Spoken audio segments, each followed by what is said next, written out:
brothers and sisters, how are we doing? Trying to multitask today. So today we are going to discuss a 13th month. I actually have a teaching on a 13th month. It isn't biblical. It's pretty thorough, about 45 minutes long. I believe it's in the calendar playlist, so you should check that out to get a more vast understanding of a 13th month and if it is biblical or not.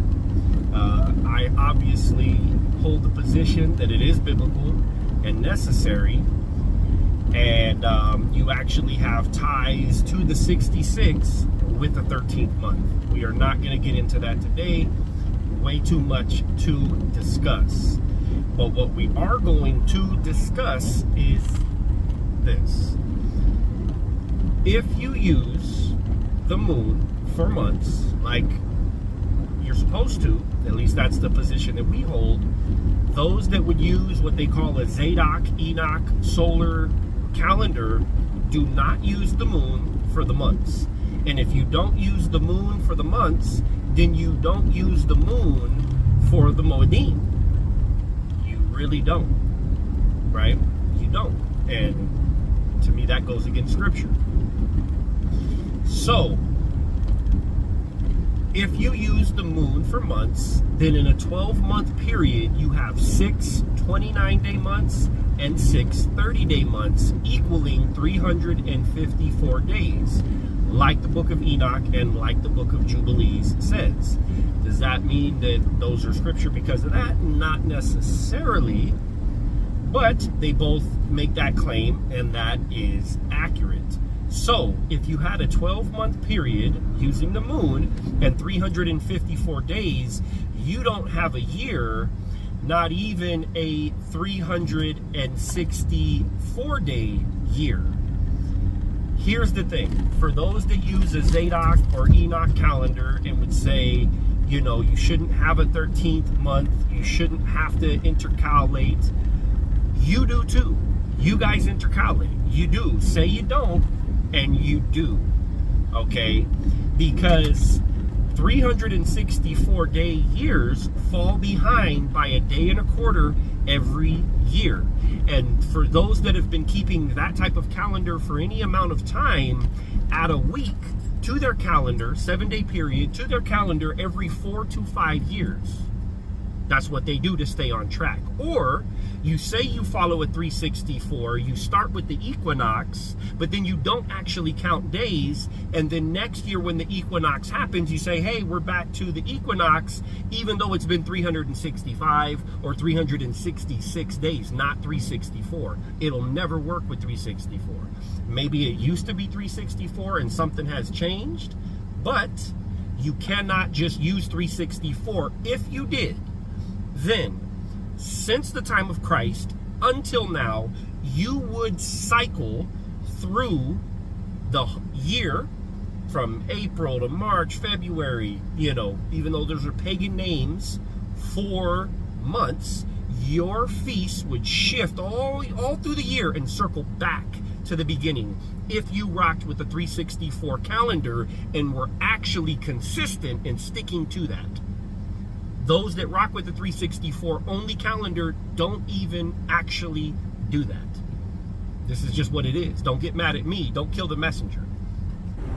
Alert, alert, this just in. This was not included in the original video, so we're going to edit it in just so y'all can get the proper understanding.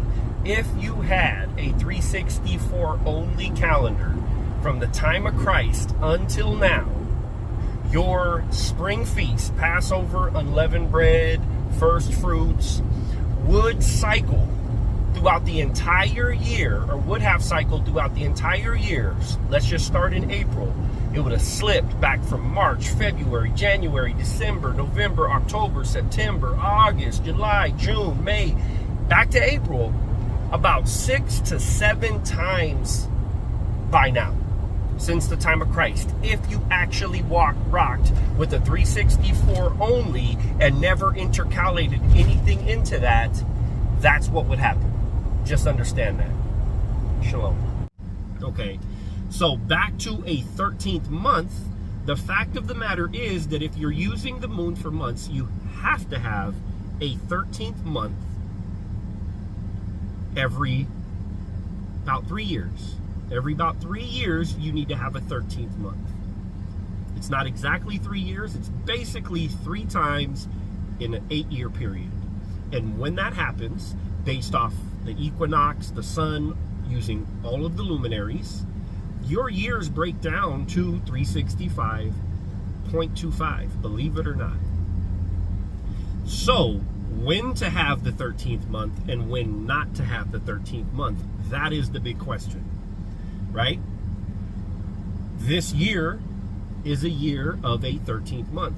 Going to be super controversial. You're going to have many channels, many ministries that are not going to rock with a 13th month this year. They're going to have to do it next year, and then everybody will be realigned with the feast. But to my understanding, what I've learned and where we're at with the calendar is you're using the equinox as a instrument of measurement to set these dates. Okay, you're using, the stars would have served this purpose, but we no longer know how to use the stars for this purpose. So we are using the equinox, and we're waiting for the sun to cross that equinox. If the new moon happens prior to that, then you got to add another month. You just have to. It's the new moon is too early. If you don't, or if the new moon is after the equinox, even the same day, later on that day, then you just cleared the instrument of measurement and you don't have to have a 13th month. This year is super controversial because if you were to go off of Jerusalem being the land, then you would not have a 13th month this year. Why? Because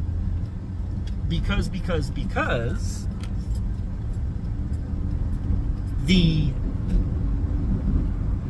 equinox is on March the 20th. The new moon is March the 20th later on that day. You would not have a 13th month this year. You would have it next year. We go off the new moon spotted from where we are, going back to what Messiah said, that when the days are coming where the true believers will not worship in Jerusalem or from that mountain, but in spirit and truth. So I believe that is what we are doing now. We're using the sun, the moon, and the stars to the best of our ability, and we are implementing them and following a biblical calendar. Okay. So this year from America, the new moon will be March 19th. Then the equinox on March 20th. So because of that, we have to have a 13th month this year. Now, it's going to be easier to not have the 13th month this year and then just add it next year. In my opinion, that is an error. That is an error. We're neglecting the sun then, and we're only using the moon this year, and we're kind of keeping the sun out of it just to make it more convenient. And I believe that's an error. Okay. So we have a 13th month this year. So March 19th will be the next new moon in America. Okay. The equinox is the next day. So March 19th will be the beginning of our 13th month. Call it a leap year if you want. But next year will be, then next month on April, I can't even remember what it is off the top of my head, will be the beginning of the new year, pushing Passover out until, which would seem to be rather late. I believe it's like May 1st. I've released a, document months ago with these feast dates on there. Apologies, I did not get to making videos or a video addressing why these dates. So here we go. This is one, and there'll be more coming addressing these things. I will be doing another video here, hopefully later today or tomorrow, giving you dates, even if you only rock with 12 months this year. If you only rock with 12 months this year, when would Passover be for you? Okay, and if you're rocking with 13th months, when would Passover be for you? But as of as of this moment, just addressing the topic at hand, is the 13th month biblical? Yes. Especially to all those that use a new moon, or a moon, whether it's a crescent, full moon, or blank moon, as a new moon, you have got to have a 13th month at some point in time, or your feasts are going to slip very quickly. Very quickly. Give it 10 years and you'll be keeping your feast in December if you're not having 13th months at different points in time. The equinox is what we're watching. Like I said, we would have used, we should be using the sun, the moon, and the stars. We don't know how to use the stars at this point in time, so the equinox is as close as we can get. And, the book of Enoch tells us that when the sun passes from the third gate into the fourth gate, that the days are even. Now, there's more that can be said. I could go into different aspects of this, the equal flux, the equinox, but many, whether it's Zadok, Enoch, or those that observe the moon for months, everybody understands for the most part that the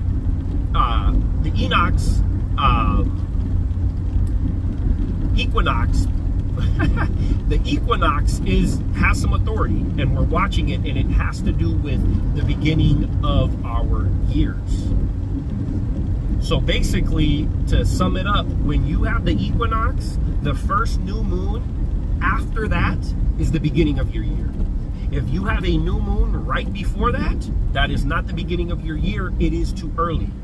There are those that say, well, what about the barley? Well, what about the barley? The barley is something that can be considered, but it was not appointed for times, days, seasons, and years. It's not. Yes, the first month is Abib or Aviv, but which has to do with barley, but that's not what it's based off of to dictate when the new year is. Even when there was the new harvest, if the barley was ripe already, and then first fruits happen with the wave sheaf offering, you could not eat of the harvest until the wave sheaf offering happened at first fruits. But guess what? If it's not ready yet, so be it. You're not sitting around waiting on the barley to say, hey, it's the new year or not. That is inaccurate. The sun, the moon, and the stars are what was appointed according to Genesis 1:14 through 16. So we got to let that be the case. And the barley is just something that kind of coincides with this, but it does not dictate what time it is, literally. All right? So shalom or shalom to you all. Hope this edifies somebody, blesses somebody, and until next time.